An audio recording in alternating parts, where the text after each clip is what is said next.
What's up, y'all? I'm Alan Hain the Lawn. So today I actually have to get another cut here on the Empire Zoysia. It's actually been 2 days since the last mow. I'm going to do a 2-day mow because I let it get a little overgrown. Got up to about 3 inches, and I need to go ahead and take it back down to 2.5, maybe even 2. So that's why I'm mowing here after I just mowed 2 days ago, which again, the last mow was a double mow 2 days in a row. So I'm going to go ahead and do that, and I figured that while I was doing that, I'd let you guys enjoy some footage from last weekend because I actually got to go up to Northwest Indiana and take a look at a whole bunch of cool season lawns and see how they're kind of coming out of summer, and also do some weed identification, things like that, as well as start to set a plan for my son's lawn. He rents a house in Munster. We actually set a plan for his lawn and worked together a little bit, going ahead and getting him prepared for fall time. So I thought that would be some really good footage to show you guys, as well as I visit a local Home Depot over by there and show you what's on the shelves and what you might be able to find this time of year if you are starting to plan for your fall strategy. That being said, I do have a brand new podcast that's up in case you missed it, Lawns Across America, all about lawn seeding for you cool season folks. And with that, let's go ahead and get into the video now, straight from Northwest Indiana.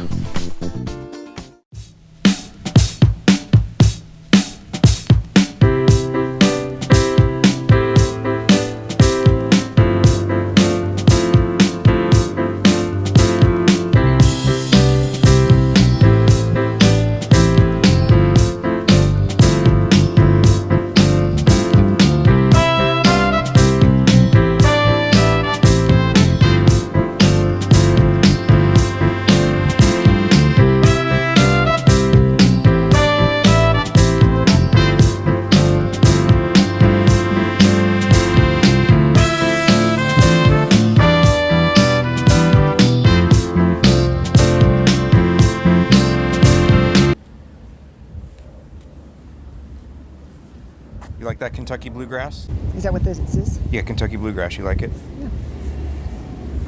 It's Indiana grass. That's all I know. What's up, y'all? So I'm here in Northwest Indiana, back over by the Homewood Suites in Munster, Indiana, where I always happen to stay when I'm up here over by Northwest Indiana. And I figured what I would do, this is my favorite little patch of grass. My wife, first thing she does when we get here is goes barefoot because we love the KBG on the feet. It is very nice. They do a nice job here. They obviously keep it treated. Look at the nice edge. But you can see some summer heat stress in here. I've pointed this out before here. Whatever they're using to mow it with, it scalps in certain spots. I don't know if it's the mower or if it's the uneven ground here, because there is a dip, like a low spot right there, and then you can feel a high spot right there. So I think actually whatever mower they're using, I don't think there's a problem with the mower. It's just the way it's scalping. Now they do cut this low. This is definitely 2.5 inches probably. It's pretty low, but overall it looks good. There's a lot of heat stressed lawns around here. Also, here's some nutsedge. They've always had problems with nutsedge in here. You can see it right there. A lot of you guys will be seeing this. You're not supposed to pull it because the nutlets can send up more shoots, but I don't care because I don't live here. But that's nutsedge. Anyway, what I'm going to do though is I'm going to show you a bunch of lawns that are just heat stressed. A lot of folks recently are asking me, Alan, what's wrong with my grass? It was so beautiful and now it's just ugly. So like, see these areas here? See some of this in here? I mean, some of this could be stress from disease, maybe dollar spot. I don't know. This is a public place, so it's hard to tell if this is just somebody dumping something here or what. But that section right there, see that? That's just heat stress is what that is. Just pretty normal. Nothing you can really do about it when it's over 100 degrees. It's starting to recover now, but you can see it. Now these spots here, these might be some disease, maybe a little Fusarium Blight. Sometimes you see the brown with the green in the middle. Here's another one. See that? I did spot dollar spot here a couple years ago, but again, I have no history here. No telling. So the key here, and the reason I wanted to point this out is it doesn't matter if you know what caused these brown spots. What you can know though is as fall comes in, most of this is going to go away. You could actually push almost all of this out of here in the fall. We get some more mild temperatures, a little bit of rain, some better cloud cover. You can see we don't have any cloud cover here today, or very little. And so that's not easy on the grass either. When you get to fall, you can make great strides, just like you do in spring. You can push this super hard with fertilizer. Just push it, push it, push it. And you'll push all that dead stuff out of there. All that brown will just push right out of there, and the Kentucky Bluegrass will fill back in. You'd be surprised, even without seed. So if your grass looks like that, if you got just intermittent heat spots, intermittent places that were stressed, intermittent from disease, or intermittent that you just don't really know, just consider pushing it really, really hard in the fall. If you're somebody that can't aerate or you don't want to overseed, there's nothing wrong with just pushing it really hard with fert, because fall is also a great growth time for cool season turf. See, here's some other areas that are just stressed. See, this is a heat zone right here. So all the heat will radiate right out of the street there and off of that concrete. And you can see that area is just blasted. And then the other thing about it is it's also getting weed whacked and chopped, so that doesn't help it. Here's another one of those mower injuries I was talking about. I don't know what's going on with their mower, but it just scalps spots. It's been this way for a couple years. Again, the color's good. This has just come out of these 100-degree temperatures and it looks good. Edging is good too. Wow, look at how tight the edging is. I mean, they do a good job here. Here's who treats it. Let's see. Forever Green Lawn Care out of St. John. Good job, Forever Green. You guys do a nice job here.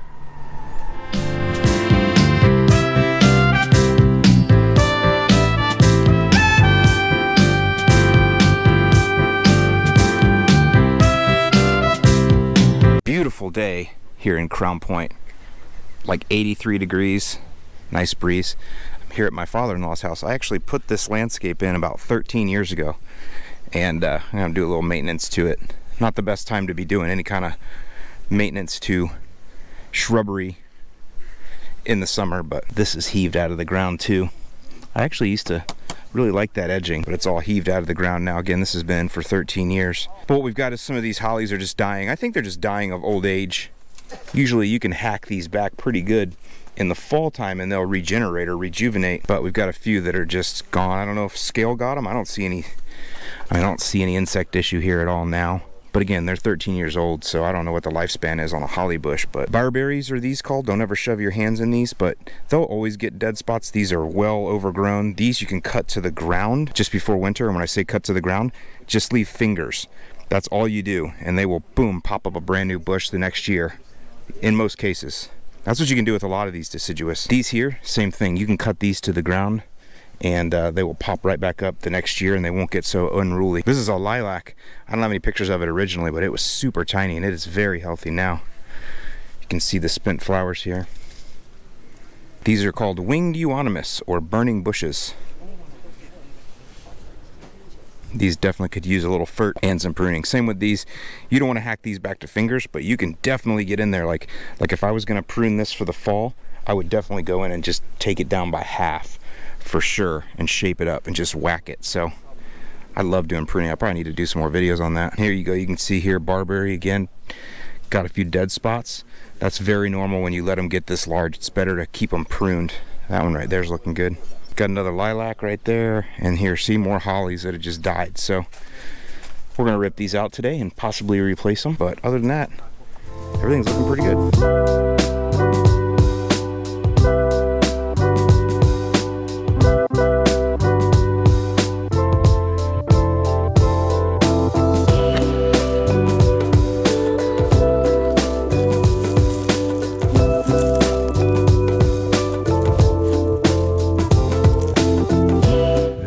Good old Indiana clay.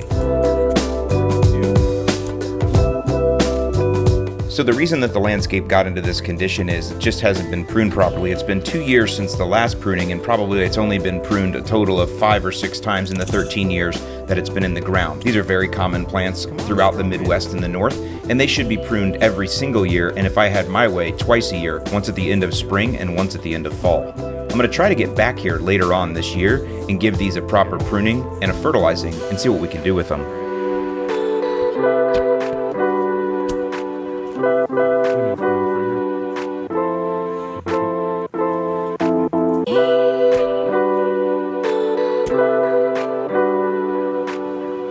Well, one thing I see that happened that's not good is called a girdling root. So, and I'm the one that planted this, so you can blame me. You can see some of the roots are taken off out here in the soil, but see these that are all wrapped around the trunk here? See that? They just kept going around and around and around, and that can happen if you don't prepare the hole properly, which I guess I didn't. But look at these roots, just keep wrapping around the bottom of the... So that's not a good thing.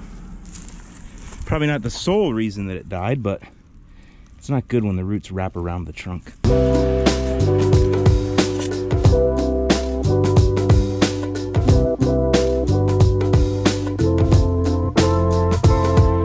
Brian pulled it out. You can still see the original shape of the pot where most of the roots just stayed in there. You'll see some came out, but most did. They just stayed and they just went around. So I planted them, no one else. I'm the one that planted them, so We'll plant them right this time. So we ended up going over by Lowe's in Maryville, Indiana, over by there. We picked up some new holly bushes. I didn't do a lot of filming there, but what we did this time to prevent that girdling root, as I dug the holes 1.5 times bigger than the root ball, and I also made sure to rough up that root ball to encourage those roots to grow out rather than around. And on top of that, we filled the void and space around the root ball with some good topsoil instead of that nasty Indiana clay. So I'm hoping that'll help these to survive a little bit longer this time, as well as I'm gonna come back in the fall or the winter and do a pruning over by here.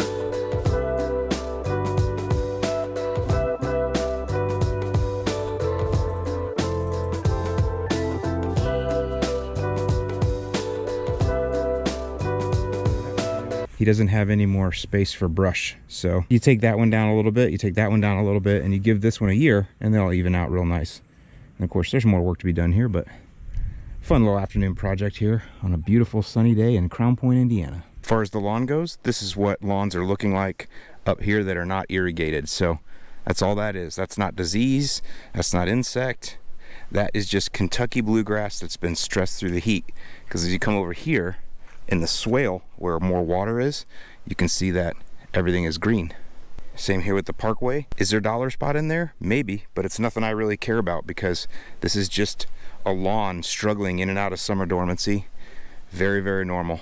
This will all be dark green again in the fall time. Really what I'm trying to get at with you guys is if your lawn looks like this in the summer, I mean, this is normal. This is just Kentucky bluegrass when it gets over 85. I say that all the time. Temperatures over 85, your grass is stressed no matter how healthy it is. Now this lawn has been treated by True Green for years. I know because I used to run the branch that treated it. I knew the technicians here. Obviously it's my in-laws' place. And it always looks good. In the spring it looks awesome. There are no weeds here, never any weeds, because True Green keeps all those out. It's just stressed in the summer. What are you gonna do? If you don't have water, it doesn't matter. So this is one of those things, you just kind of deal with this, you live with it, you keep it mowed properly, you keep it mowed tall, you water when you can, you hope for some rain, just work your way through it. And then in fall, you can make great strides again and really bring things right back to where you want them.